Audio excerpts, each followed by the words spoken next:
Oke, assalamualaikum warahmatullahi wabarakatuh. Saya di sini Abdurrahman Soleh Zafir Ilmiatumus dengan NPM 211414141. Saya berasal dari kelas PTKA. Jadi di presentasi kali ini saya akan membahas tentang outbreeding. Outbreeding ini adalah salah satu ilmu yang terdapat di dalam mata kuliah manajemen pemeliharaan ternak.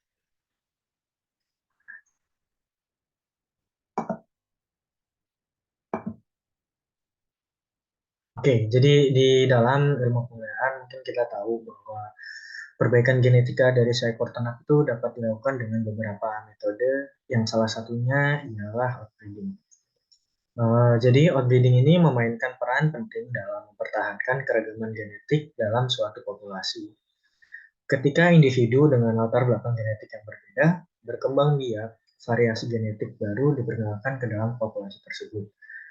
Jadi dapat diambil pengertian bahwa outbreeding ini ia menjalankan persilangan atau perbaikan genetik dengan menggunakan dua individu yang berbeda sehingga nanti dari individu tersebut akan menghasilkan variasi genetik yang baru. Berikutnya, outbreeding ini dapat mengurangi kemungkinan terjadinya depresi kekerabatan dan mungkin penyesuaian genetik yang lebih baik terhadap perubahan lingkungan. Jadi dapat diambil bahwa outbreeding ini memiliki tujuan, yaitu yang pertama mengurangi dari terjadinya depresi kekerabatan atau yang mungkin dapat kita kenal dengan nama inbreeding. Jadi dari outbreeding ini akan meminimalisir terjadinya depresi kekerabatan dan juga memungkinkan penyesuaian genetik yang lebih baik terhadap perubahan lingkungan. Yang dapat kita ketahui bahwa outbreeding ini pernah terjadi pada sapi Brangus atau Brahman dengan sapi Angus. Jadi dari sapi Eropa dan juga sapi Asia, dia disilangkan sehingga sapi tersebut akan dapat bertahan di keadaan sesuai iklim Asia. Oke, jadi berikutnya ada pengertian outbreeding. Ya, mungkin outbreeding adalah sistem perkawinan hewan dari jenis yang sama tetapi tidak memiliki hubungan yang lebih dekat dari sedikitnya 4 sampai 6 generasi. Nah, 4 sampai 6 generasi ini merupakan syarat dalam melakukan outbreeding. Jadi walaupun dia memiliki kerabatan satu atau dua generasi itu tidak bisa disebut sebagai outbreeding. Jadi kembali lagi ke awal tadi bahwa outbreeding ini dapat terjadi bila terdapat dua indukan dengan sifat yang berbeda sehingga menghasilkan anakan yang sifatnya baru. Sehingga mungkin dapat dilihat dari pengertian ini bahwa dia tidak memiliki hubungan yang lebih dekat. Jadi mungkin bisa dimasukkan ke dalam yang tadi pendahuluan bahwa indukan itu harus berbeda. Nah, berikutnya ada silang luar dengan seleksi yang sering disebut seleksi massa paling efektif dalam mengubah frekuensi gen dengan pengaruh adiktif. Hal ini bukan merupakan kekuatan meningkatkan hemozigositas, tetapi hanya mengubah frekuensi gen yang mengakibatkan naiknya frekuensi gen yang menguntungkan. Nah, melalui pernyataan ini dapat kita ambil pengertian bahwa outbreeding ini dia hanya bisa menaikkan frekuensi gen yang menguntungkan, misalkan seperti gen yang membawa pertumbuhan berat badan tinggi. Jadi ketika disilangkan itu anaknya akan memiliki pertumbuhan berat badan yang lebih tinggi daripada indukannya. Jadi berbeda dengan silang dalam. Nah, silang luar dengan seleksi dapat dianggap sebagai suatu sistem yang diharapkan untuk menghasilkan kemajuan terus-menerus dengan resiko minimum mendapatkan hasil yang tidak diinginkan. Nah, dari pernyataan ini kita ketahui bahwa silang dalam itu dapat memunculkan hasil yang tidak diinginkan seperti sapi tersebut atau hewan ternak tersebut memiliki sifat-sifat yang tidak diinginkan seperti gen cacat atau dan lain-lain lah. Berikutnya, jadi outbreeding ini memiliki tujuan. Jadi yang pertama yaitu menggabungkan dua sifat atau lebih yang berbeda dengan semula yang terdapat dalam dua bangsa ternak atau lebih ke dalam satu bangsa silangan. Jadi mungkin kita bisa ketahui pada pengertian outbreeding. Jadi outbreeding itu kan terdiri dari dua indukan yang memiliki sifat berbeda. Jadi dari sifat yang berbeda ini, indukan tersebut akan menghasilkan satu bangsa silangan. Jadi dia persatuan dari dua sifat berbeda indukannya. Gitu. Jadi yang kedua itu meningkatkan produktivitas ternak melalui penurunan atau penghilangan tekanan inbreeding. Nah, dilihat dari tadi di pengertian itu, jadi mungkin bisa kita lihat di sini bahwa dia dapat menghasilkan kemajuan terus-menerus dengan resiko minimum mendapatkan hasil yang tidak diinginkan. Ini berkolerasi dengan tujuan yang kedua, meningkatkan produktivitas ternak melalui penurunan atau penghilangan tekanan inbreeding. Jadi, si outbreeding ini akan menaikkan produktivitas melalui hasil persilangan antara dua sifat atau lebih. Jadi pada satu bangsa silangan dari indukan yang memiliki dua sifat atau lebih, dia akan meningkatkan produktivitas seperti produktivitas daging, produktivitas susu, dan lain-lain. Dan juga dia dapat menghilangkan tekanan inbreeding. Yaitu jadi kan tadi kita ketahui bahwa inbreeding itu dia bisa mendapatkan hasil yang tidak diinginkan. Jadi dari outbreeding ini kita dapat menghilangkan tekanan inbreeding gitu. Yaitu yang tiga, pembentukan bangsa baru. Nah, pembentukan bangsa baru ini dapat kita lihat dari pengertian ataupun pernyataan yang lainnya. Jadi outbreeding itu dia akan menciptakan satu bangsa silangan. Nah, bangsa silangan tersebutlah menjadi bangsa baru. Seperti yang kita ketahui ada Santa Santa Gertrudis, Brangus, dan lain-lain. Berikutnya ada grading up. Jadi di grading up ini dia pemurnian galur. Ya, nanti ada di pembahasan di slide berikutnya. Itu yang kelima ada pemanfaatan heterosisi. Berikutnya mungkin kita udah ketahui tadi tujuan dan juga pengertian dari outbreeding. Jadi dari outbreeding ini ternyata memiliki keuntungan, yaitu yang pertama ada sangat efektif terhadap sifat-sifat tertentu. Jadi outbreeding ini sangat efektif bila kita ingin meningkatkan produktivitas. Mungkin kita ketahui tadi dari tujuan itu meningkatkan produktivitas. Nah, jadi pada outbreeding ini dia keuntungannya itu bisa meningkatkan. Jadi bisa mendapatkan sifat-sifat tertentu kayak misalkan PBT-nya tinggi dan lain.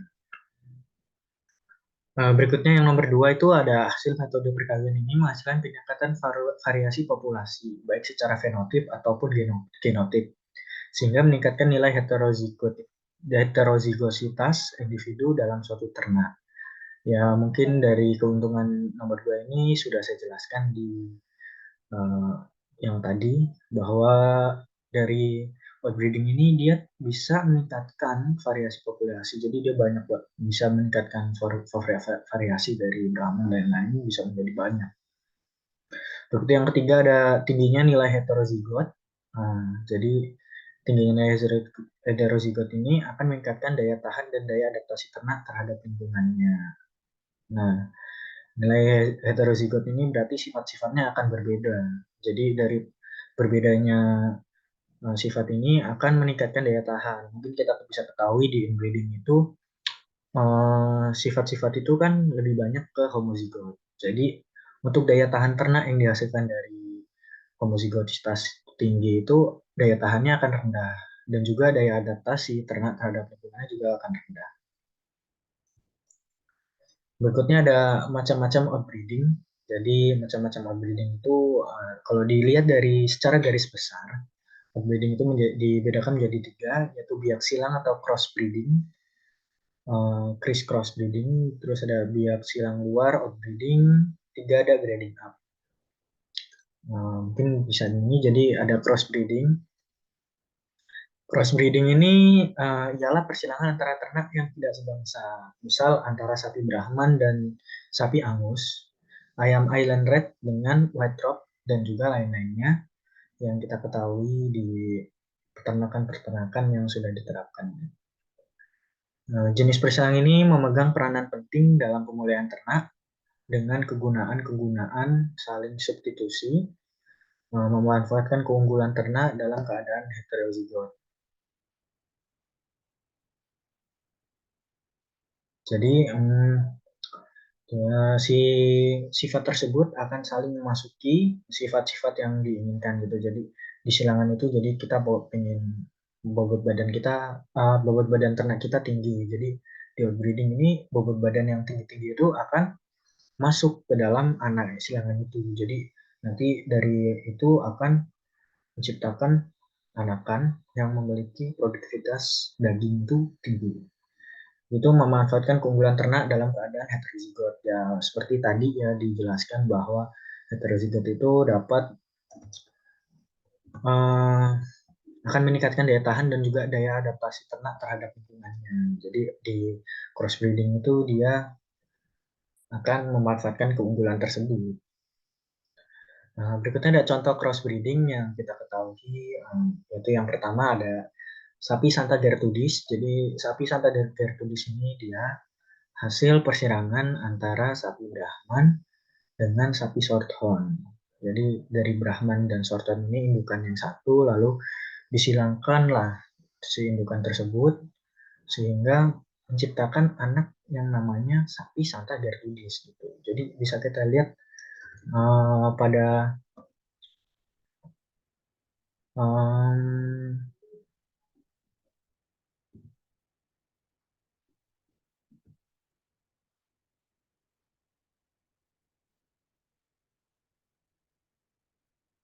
pada tujuan ini jadi dari dua sifat atau lebih yang berbeda akan menciptakan satu bangsa silangan. Ya, tadi seperti contoh dua sifat atau lebih itu seperti Brahman dan si sapi sapi Shorthorn. Nah, sapi Shorthorn dan Brahman itu disilangkan lalu memiliki anak, yaitu anak tersebut masuk ke dalam bangsa sapi Santa Gertrudis. Nah, itulah sebagai tujuan outbreeding itu.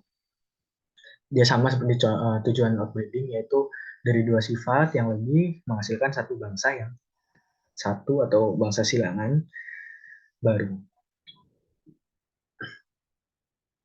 Berikutnya ada sapi Brangus. Jadi sapi Brangus ini hasil perkawinan antara sapi Brahman dan juga Aberdeen Angus atau sapi Angus ya yang bisa kita kenal ya. Nah, jadi komposisi darahnya itu 3/8 Brahman dan 5/8 Angus. Jadi dia perbandingan antara darah dan Brahman dan Angus itu dia lebih ke sapi Angus gitu. Bisa kita lihat dari 3/8 dan 5/8. Dari perbandingan tersebut kan masih lebih banyak ke sapi Angus.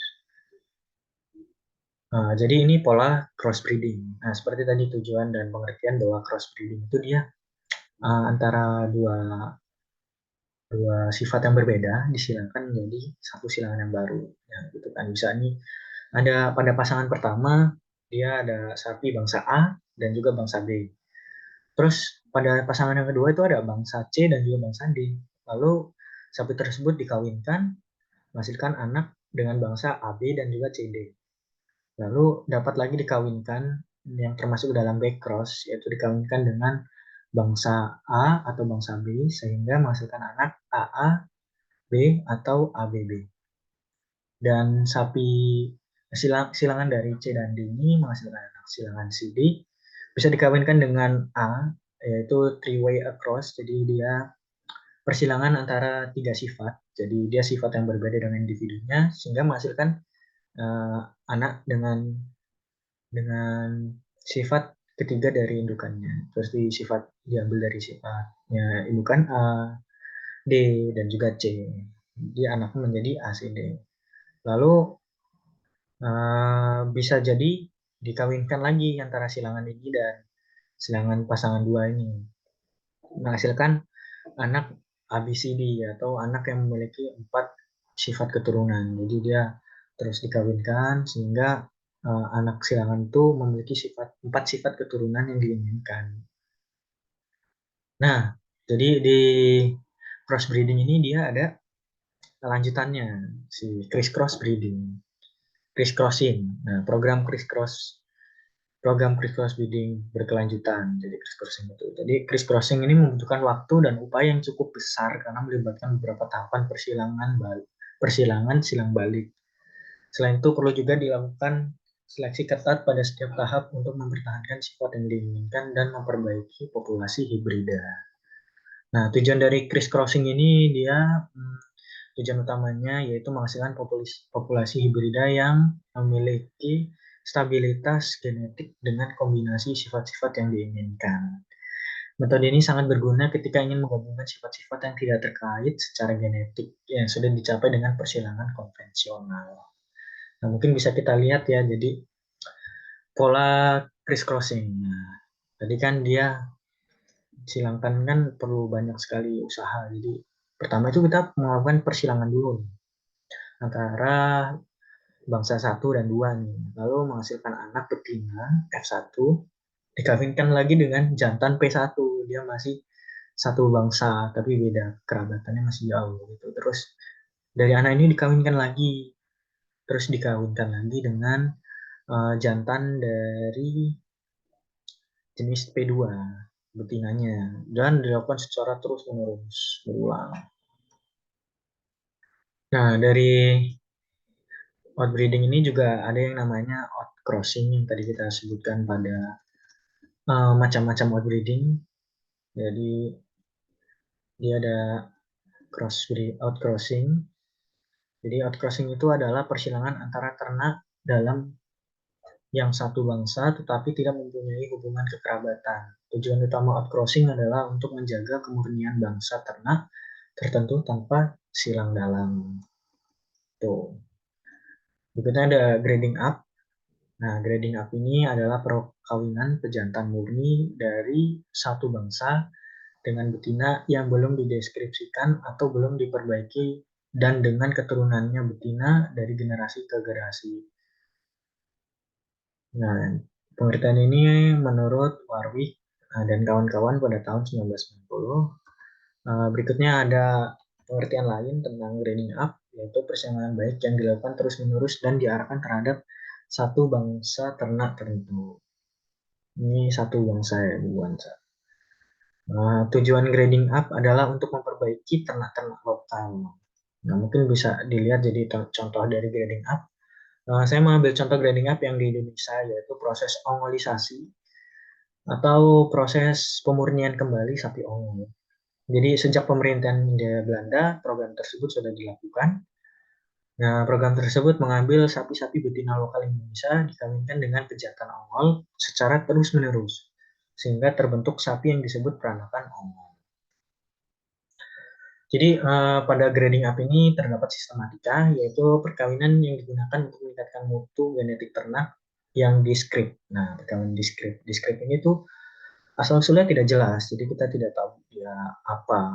Jadi dia udah, mungkin indukannya sudah dikawinkan dengan beberapa bangsa, jadi kita tidak tahu asal-usulnya tuh dengan jelas. Nah, ternak dan kemudian keturunannya tersebut dikawinkan secara terus-menerus dengan ternak yang memiliki galur murni dan sifat yang jelas diharapkan. Ya, mungkin bisa kita lihat dari pengertian grading up ini, persaingan baik yang dilakukan secara terus-menerus dan diarahkan terhadap satu bangsa ternak. Nah, kita bisa lihat di sini secara terus-menerus dengan ternak galur murni dan sifat yang jelas diharapkan. Nah, dia ini dikawinkan secara terus-menerus tuh. Jadi misalkan tadi kita ambil nih pada contoh grading up, jadi betina lokal Indonesia dikawinkan dengan pejantan ongol. Jadi dia nih dari hasil anak betina lokal yang pertama dan pejantan ongol ini, dia memiliki anak terus dikawinkan lagi dengan pejantan ongol, dikawinkan lagi, tapi perkawinan tersebut dengan bangsa yang berbeda, sehingga kalau dia dengan maaf bukan bangsa yang berbeda tapi dengan pejantan yang tidak memiliki kekerabatan yang dekat gitu. Jadi si betina itu akan dikawinkan dengan pejantan ongol lagi, betina hasil dari perkawinan itu jadi pejantan ongol lagi terus secara menerus berulang sehingga semakin sering dilakukan perkawinan maka keturunannya akan semakin memiliki sifat yang diinginkan gitu. Nah, mungkin bisa kita lihat di pola grading up ya.